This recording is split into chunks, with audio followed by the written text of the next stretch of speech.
바다 경치가 정말 좋은 곳에 위치한 집입니다. 풍경이 좋기 때문에 놀러 오는 사람들도 많고요. 해안선을 따라 카페와 펜션들이 많은 곳입니다. 집 바로 앞이 바다이고 1, 2층에는 각각 물놀이 할 수 있는 수영장도 있어서 바다 보면서 힐링하기 정말 좋은데요. 이런 집을 4억이나 싸게 살 수가 있습니다. 영상 끝까지 챙겨보고 이 집의 위치와 가격 정보 모두 챙겨가시기 바랍니다.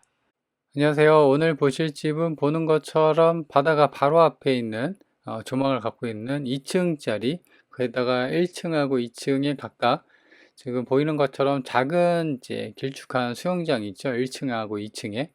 그래서 그쪽 수영장을 포함해서 이제 전부 다 집까지 갖고 매각을 하는 겁니다. 그래서 위치가 이제 그 관광객들도 많이 놀러 오고 위치가 괜찮은 동네입니다. 그래서 지금은 보면은 이제 주택으로 수영장 잘 보이죠? 2층하고 그 다음에 2층 수영장이 좀 더 작고요. 1층이 좀 더 큽니다. 그래서 건물 같은 경우는 1층, 2층으로 되어 있는데 1층은 피로티로 좀 중간에 되어 있고 그 다음에 2층도 이렇게.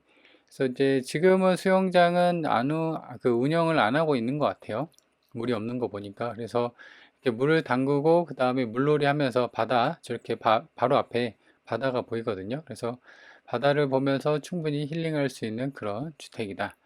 그래서 위치가 뭐 괜찮기 때문에 제 생각으로는 지금은 이제 보니까 간평서에 보니까 주택으로 좀 쓰고 있는 것 같더라고요. 그래서 일단은 주택으로 쓰고 주변에 이제 펜션들이나 이런 게 많은 그런 위치이기 때문에 이제 은퇴 후 숙박업이나 기타 펜션으로 운영을 해도 다목적으로 운영을 해도 충분히 괜찮을 것 같은 그런 상황입니다. 그래서 보면은 저기 저 뒤쪽으로 해갖고 진입로가 약간 경사로로 이렇게 돼 있는데요. 일부분은 이제 같이 매각에 대해서 이제 파는 거고, 일부분은 지금 여기 그 주인이 있죠. 그 땅으로 이제 되어 있는 것 같아요. 그래서 지금 뭐 사유지 침범하지 마세요. 뭐 이런 식으로 되는 거 보니까 아마도 이제 낙찰받게 된다고 하면은 이제 그 전에 땅 지주랑 좀 협의를 해야겠죠. 그래서 아마도 이제 그 땅에 대해서 이제 사가라 아니면 땅세를 내라 그러면서 조금 협의가 필요해 보이는 상황인데요. 그런 부분에 있다가 이제 물건 분석하면서 좀 보도록 하겠습니다. 그래서 지금 보면은 여기가 이제 진입로인데요. 펜스로 이렇게 쳐놨어요. 그래서 지금 쭉 당겨 보면은 아예 그냥 출입 금지라고 이런 식으로 전 주인이 지금 이런 식으로 이제 이렇게 음영 처리가 된 게 있거든요. 그래서 이제 약간 이제 C 모양으로 되어 있는데 절반 정도는 이제 매각에 포함이고 절반 정도는 이제 포함해서 제외됐다라는 겁니다. 그래서 저렇게 해놓으면 자기 물건이 이제 비싸게 팔리지는 않죠. 제값이 안 팔리고 거의 이제 똥값으로 팔리니까 아마도 여기서 더 빠질 가능성도 있고요. 땅을 보면은 302평 정도 되고요. 필지는 이제 한 필지로 되어 있습니다. 건물은 98평으로 1, 2층, 1층이 이제 그 피로티 구조랑 그다음에 주차장 좀 있고 그리고 2층도 이렇게 해서 거의 이제 85평 정도 평수가 꽤나 크죠. 그렇게 되어 있고요. 그다음에 수영장도 13평 정도 되어 있습니다. 건물도 이제 튼튼한 철공 구조고 그다음에 2019년 승인 건물이지만 그러면 이제 지은 지가 벌써 한 7년 차, 좀 있으면 이제 10년 차 되는데 그래도 보는 것처럼 건물 외관이나 이런 게 깔끔한 형태를 유지하고 있죠. 그래서 이렇게 뒤로 이제 드론으로 쭉 당겨 보면요. 이 길을 따라서, 이 해안선을 따라서 본건이 이제 가운데 있고 좌우로 이제 건물들이 크게 있죠. 그게 이제 전부 펜션들이나 그 숙박업, 뭐 지금 보면은 카페들도 있고 뭐 그렇습니다. 그래서 놀러 오는 사람들도 꽤나 있는 것 같고요. 이 집이 그래서 감정이 거의 10억 정도, 9억 6천 정도가 되어 있고요. 그래서 두 번이 입찰이 돼서 4억 정도 빠져서 지금은 6억 1천만 원 정도 되고 있습니다. 근데 이거 같은 경우는 제가 지난 겨울 때 한번 찍어둔 영상이고 그때 당시에도 이제 2월경에 한번 변경이 됐다가 다시 이제 7월 달에 이제 시작이 되는 거거든요. 그래서 아마도 제 생각으로는 이제 변경이 이제 또 될 수도 있을 것 같긴 한데 여튼 좀 더 많이 빠지지 않을까 싶어요. 땅값이 그렇게 세진 않아요. 아무래도 이게 관광지라고 하더라도 그 평당 한 120만 원 꼴이니까 땅값에 대한 비중이 절반 정도, 10억에 대해서 한 3분의 1 정도네요. 3억 3천이 이제 그 땅값에 대한 비중이거든요. 그래서 그 이하까지도 이제 좀 노려볼 수가 3억대까지 그 정도까지 좀 노려볼 수가 있지 않을까 싶어요. 그래서 한 번 더 떨어지면은 지금 9억에서 이제 되면 거의 한 4억대 정도 되니까요. 상당히 이제 건물 가액은 다 빠지고 상당히 좀 가성비가 있어지는 그런 금액대라고 볼 수가 있거든요. 뭐 그렇다고 해서 지금 점유자가 그 소유주로 추정이 되고 있는 상황이거든요. 그래서 낙찰받고 물어주거나 그럴 상황은 없어 보입니다. 그래서 일단은 이제 지켜보는 게 좀 중요할 것 같고요. 계속적으로 변경이 되는지. 땅 모양은 이렇게 자루 모양 형태로 이렇게 길다랗게 되어 있습니다. 그래서 진입로 이렇게 되어 있고 도로가 이제 이렇게 나와 있고 여기 아스콘 도로로 이렇게 깔려 있는데 여기가 한 2, 3m 정도 되는 도로고요. 여기서 이렇게 들어옵니다. 그리고 아까 보셨다시피 여기가 이제 시건 장치가 이렇게 돼 있었고 지금 여기 부분이 이제 그 주인 땅으로 보여지는 부분입니다. 그래서 이제 지적들을 보면 좀 더 명확합니다. 이 빨간색으로 음영 처리가 된 게 본건의 땅 모양이고요. 그래서 여기 음영 처리가 된 게 있죠. 여기가 이제 그 주인 땅으로 보여지는 상황이고요. 그래서 그거에 대해서 협상이나 이런 거 어떻게 하면 그 협상을 할 수 있을지 거기에 대해서는 이따가 설명을 해 보도록 할게요. 그래서 위에서 본 모습은 이제 보면 바로 앞에 이런 식으로 이제 바다가 잘 보이고 있고요. 진입로가 이제 한 절반 정도죠. 여기까지고 여기서부터는 이제 시건장치 해놓은 여기까지는 이제 주인 땅으로 보여지고 경사로가 좀 있습니다. 내려가면서 이런 식으로 되어 있고요. 그리고 향을 보면은 지금 약간 이제 여기가 그 거실 주 방향이거든요. 아래쪽이 남쪽, 이쪽이 서쪽이에요. 그렇죠? 그래서 남서향의 향을 갖고 있는 집이다. 이렇게 보시면 됩니다. 그래서 가까이서 보면은 지붕의 모습이나 이런 거, 그 다음에 여기가 이제 2층 수영장도 있고요. 1층이 수영장도 좀 큽니다. 그래서 수영장 딸린 2층짜리 집이다. 이렇게 보시면 되고, 매각 대상을 보면 땅은 한 필지 보전관리 지역에 있습니다. 302평, 평당 112만원 정도 감정이 됐군요. 그래서 감정가가 3억 3천, 1층하고 2층이고요. 단독주택, 철근, 콘크리트 구조로 되어 있습니다. 각각 60평, 24평. 건물이 이제 한 100평 정도 됩니다. 그 다음에 수영장도 이렇게 되어 있고요. 그래서 건물 가액이 좀 많이 잡혔습니다. 총 감정이 9억 6천 중에서 그래서 대략 한 3분의 1 정도만 이제 땅값으로 책정이 되어 있는 상황이고요. 건물에 대한 평면도인데 지금 보면은 딱히 여기 이제 수영장이라고 되어 있고 반개수나 이런 게 좀 알 수는 없네요. 그래서 주택으로 아마 이런 집 같은 경우는 반개수를 많이 안 빼죠. 아무래도 이제 레저용으로 이제 좀 가끔 좀 살고 뭐 그런 식으로 운영이 되다 보니까요. 그래서 지금은 이제 두 번 떨어져서 이 동네가 20%씩 빠지는군요. 그래서 지금은 감정가 대비 한 3억 5천, 4억 정도가 좀 안 되게 빠졌고요. 2019년 승인이니까 지은 지가 7년 차고요. 땅하고 건물 전부 포함해서 매각을 하는 거다. 그래서 일단 이제 권리관계를 또 볼 텐데요. 보시면 2020년 최선 순위 설정일이 2020년 3월 11일 이게 이제 말소 기준 권리입니다. 그래서 선순위냐 후순위냐를 따져야 되는데 보시면 같은 연도네요. 2020년 7월 20일 날 전입한 사람이 있어요. 그래서 지금 보면 보증금 1000에 80으로 이렇게 되어 있는데 임차인인가요? 그래서 일단은 뭐 그렇게 하더라도 이 건물을 1000에 80에 주는 것도 좀 이상하고 아무튼 그리고 확정일자랑 배당 요구도 없네요. 그죠? 그래서 제 생각으로는 일단은 뭐 지인이거나 뭐 어떤 관계이거나 그런 거 있을 수도 있을 것 같은데 크게 의미는 없을 것 같습니다. 왜냐면은 후순위잖아요. 그래서 낙찰받고 낙찰자가 물어줄 돈이 없는 권리관계가는 깔끔한 상황으로 추정되는 상황입니다. 그리고 보면은 지금 주의사항을 보면은 아까 본 것처럼 그 앞에 그 진입로가 이렇게 C자형으로 되어 있었죠. 그래서 여기서부터 시건장치 되어 있는 여기 부분이 보시면 타인 소유로 되어 있다. 그래서 이제 아마 주인 걸로 추정이 되는 상황입니다. 그리고 인근에 나와 있는 매물을 보면 낮은 가격선으로 해서 보더라도 이 동네가 펜션 카페들이 많기 때문에 이게 그 주택 같은 경우는 잘 없고 상가주택이나 뭐 이런 식으로 나와 있는데 6억부터 이제 10억, 13억, 19억 이렇게 되어 있습니다. 그래서 뭐 풀빌라나 이렇게 상업용 같은 경우는 이제 10억대가 합과하는 상황이고요.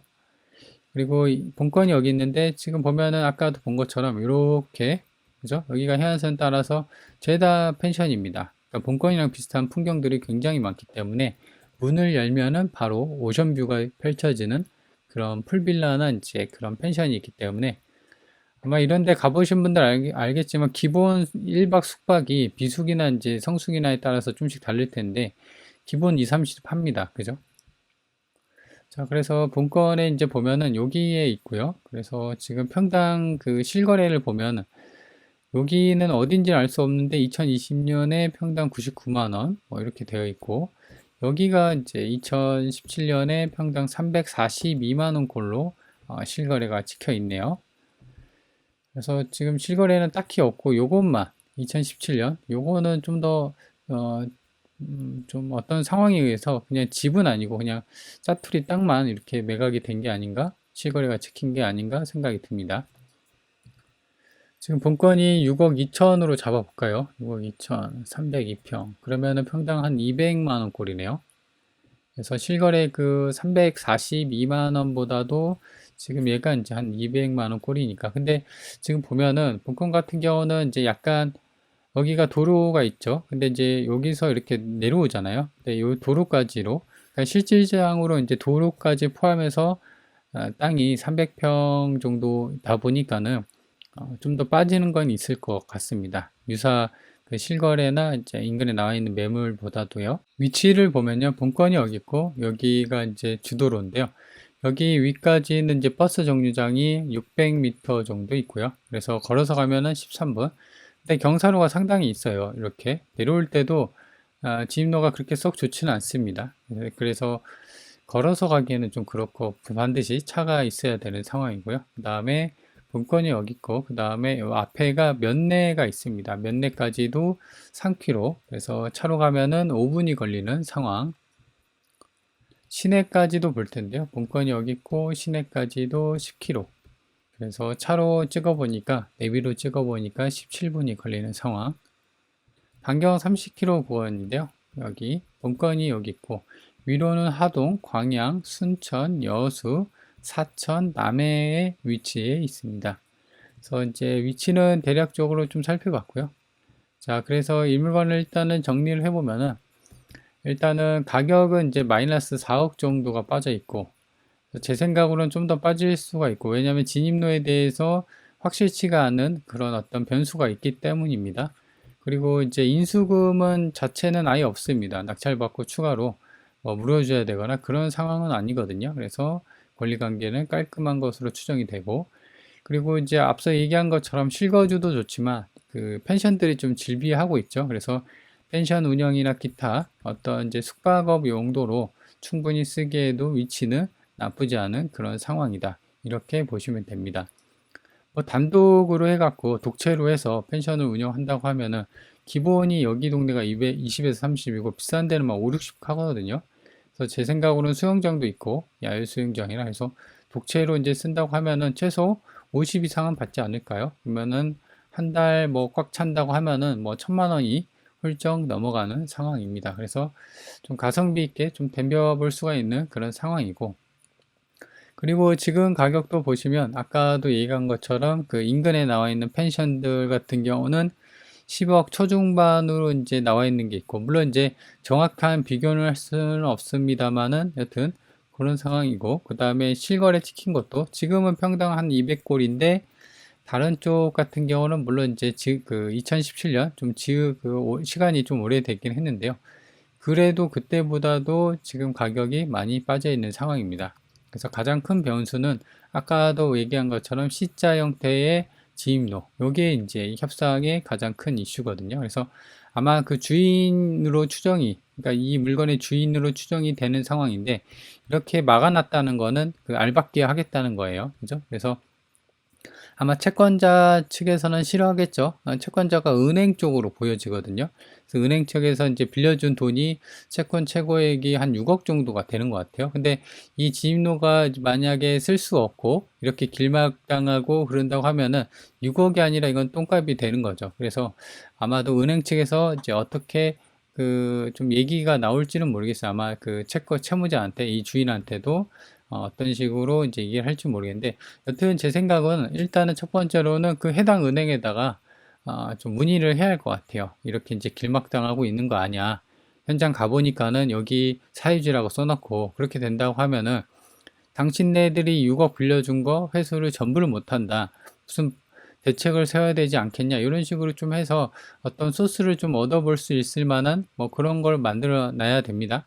근데 이제 제가 그 경매를 좀 해본 결과 은행 담당자 직원들도 굉장히 소극적으로 나올 가능성이 있어요. 그래서 제 생각에는 이제 만약에 은행 쪽에서 그렇게 좀그 협상의 여지나 물꼬가 안 트인다고 하면은 이제 바로 그 땅 주인하고 좀 얘기를 해야 할 것 같습니다. 그래서 땅 주인 같은 경우는 이 물건이 여튼 제값에 팔려서 여튼 간에 좌우지간에 이제 그 채권, 이제 만약에 9억이라고 하면은 이 땅을 제대로 쓸 수 있고 땅세를 내가 어느 정도 일부분 좀 감액을 해주거나 여튼 다양한 방법으로 협조를 해주겠다. 기타 등등 이런 식으로 적극적으로 협조 의지가 있으면은 좀 더 낙찰가가 올라가서 본인이 빌려준 거 다 상환하고도 일부가 또 남을 수가, 물론 그 배당금이나 어떤 이제 채권 채무 관계는 이제 정확히 좀 들여다 봐야겠지만 지금으로서는 주인이 아닌 이상은 파악하기 힘든데, 여튼 그런 식으로 좀 협상을 해서 내가 얼마에 살 건데